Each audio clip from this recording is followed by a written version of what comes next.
दिवाली बीत गई सर। आपकी ये बातें तो कई बार सुनी गई हैं। अनंत विजय जी, देखिए, मैं किसी पर टीका टिप्पणी बगैर प्रतिक्रिया दिए मैं आपसे 2-3 बातें करना चाहता हूं। मृदुल जी, अभी बहुत जोर शोर से बात हो रही है बेरोजगारी की, भारत पर कर्जे की। अरे ऑल्टरनेटिव क्या है ये तो बताइए आप। मैं तो INDIA गठबंधन के नेताओं से कई बार बात आ रहा हूं, तुरंत आ रहा हूं। पहले अनुराग भदौरिया, फिर दुष्यंत नागर, पहले कंप्लीट कर प्लान क्या है? आप अपना एक्शन प्लान तो बताइए। वो एक्शन प्लान ही नहीं बताते, सिर्फ बेरोजगारी दूर करना, किसानों की समस्या। किसानों के लिए आपके पास ऑल्टरनेट प्लान क्या है ये बताइए। आपने किसानों को 72,000 रुपए सालाना देने का एक घोषणा की थी, किसानों ने उसको ठुकरा दिया, उन्होंने 6,000 लेना स्वीकार किया। तो मुझे ये लगता है कि जब आप किसी सरकार पर कोई आरोप लगाते हैं या तो आपका एक ऑल्टरनेट प्लान ऑफ एक्शन तैयार होना चाहिए। आप बोलते नहीं है, अनुराग जी को, अनुराग बड़ी हैरानी होती है जब पढ़े लिखे लोग ये कहते हैं कि कर्जा इतना बढ़ गया है। अरे कर्जा अगर इतना बढ़ गया है, मुझे तो उनमें से आप बता दीजिए अगर एक भी वादा पूरा किया गया है, अगर अर्थव्यवस्था का आकार बढ़ा है, इसका जवाब बता दीजिए कि 25 वादे जो भारतीय जनता पार्टी ने 2014 में किए थे, अगर उनमें से कोई एक भी वादे पे खरी उतरी हो तो आप अब बता दीजिए। मैं एक बात यहां पर कहना चाहता हूं। अनंत विजय जी, आपके पास आऊंगा मैं, इसका जवाब मैं तुहिन जी से लूंगा, लेकिन पहले ऑल्टरनेट पे बात करो, भविष्य की बात करो। आप ऊर्ध्वमुखी क्यों? मैं दोनों मुद्दों पर जवाब लूंगा। पहले अनुराग भदौरिया जी, एक सेकेंड। अनमोल जी, एक सेकेंड रुक जाइए। अनंत जी, आ रहा हूं सर आपके पास। अनुराग जी, मैं आपके पास इसलिए आना चाहता हूं क्योंकि उत्तर प्रदेश बड़ा राज्य है और यहां पर बात बेरोजगारी की भी हो रही है। यहां पर बात तो यह भी हो रही है कि अगर इंडी अलायंस मुद्दों पर रहेगा तो फिर जीत भी हो जाएगी। अभी दावे भी कर दिए गए, हटाने की बात कह दी गई है। लेकिन क्या अनुराग भदौरिया जी, जो नाम आगे किया गया है उसको लेकर समाजवादी पार्टी तैयार है? छोटा जवाब चाहूंगा सर। देखिए, मुझे तो लगता है कि आपको भी इंडिया बोलना चाहिए। आप इंडी क्यों बोलते हैं? यहीं आप अपने आप को डाल देते हैं शंका के घेरे में। आपको तो इंडिया गठबंधन बोलने में तो दिक्कत नहीं होनी चाहिए।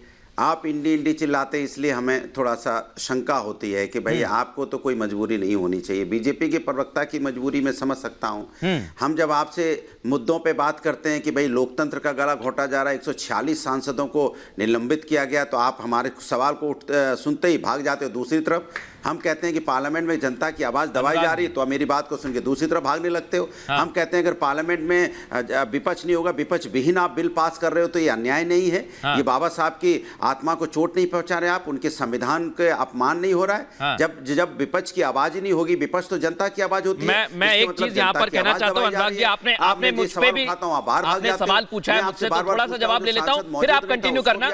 आपने कहा कि आप इंडिया बोलिए, आप इंडी मत बोलिए। अगर अनुराग जी मेरे इंडिया बोलने से आपको फायदा हो रहा है तो मैं इंडिया भी कह देता हूं अभी। लेकिन क्या मेरे इंडिया बोलने से आप एक चेहरा तय कर लेंगे?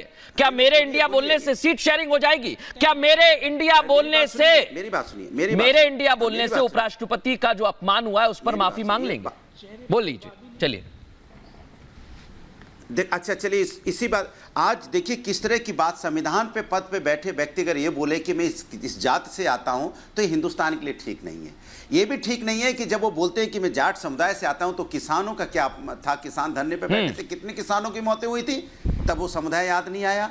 बेटी मेडल नहीं, बेटी जब धरने पे बैठी थी, उस समुदाय की बेटियां धरने पे बैठी थी, तो फिर कैसे काम, फिर उनके साथ क्यों नहीं खड़े हुए? मैं पूछना चाहता हूं, 146 सांसद आपने किसी कोई जाति कोई धर्म के तो हैं, आपने को निलंबन किया? क्या वो सांसद बोलने लगे मेरी जाति का अपमान हो गया? उस विधानसभा के लोकसभा के लोग बोलने लगे कि हमने चुन के भेजा था तो हमारी सबका अपमान हो गया? ऐसे अगर करेंगे तो पता नहीं कितने लोगों का अपमान। देखिए, मैं वही तो कह रहा हूं अनुराग जी, ये मैं मानता हूं। देखिए, अखिलेश यादव जो आपकी पार्टी के मान्य नेता हैं, उनसे अच्छी सर सुनिए तो मैंने अनुराग जी, अखिलेश यादव आपकी पार्टी के सर्वमान्य नेता हैं और जिस तरह का सरकाज़्म वो करते हैं उतना कोई नहीं करता है।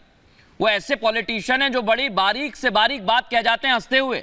लेकिन क्या ये नहीं होना चाहिए था कि अगर वहां पर अपमान हो रहा है तो रोका जाए? मैं आपका जो सवाल है उसका जवाब लूंगा तुहिन जी से। तुहिन जी,